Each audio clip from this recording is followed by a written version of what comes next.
Alice Bubeck has been called the grande dame of talk show radio, and that title is well deserved. She's well into her 80s, but Alice Bubeck is still behind the microphone at 9 Monday through Friday to bring the morning magazine to the listeners of Casper, Wyoming.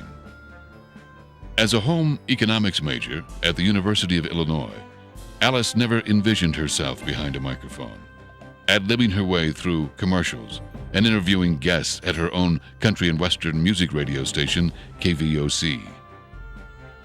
Alice married Harry Bubeck, who started out as a page at NBC in Chicago and worked his way up to sound technician, then into programming and production, finally becoming West Coast NBC radio manager. After 25 years with NBC, Bubeck bought KVOC in 1964. When Harry suffered a disabling stroke just months after buying the radio station, the Bubecks hired a manager to run the station.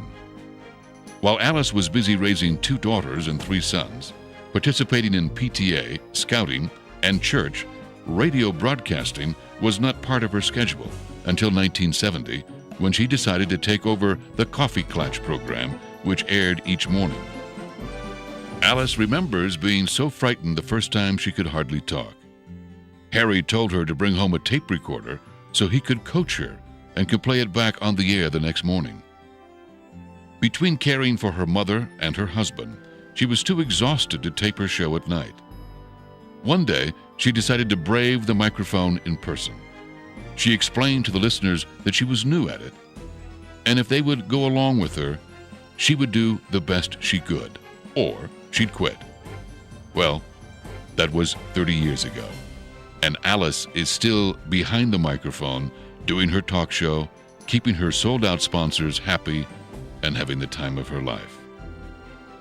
Alice, thank you for having the perseverance to get through that first broadcast many years ago.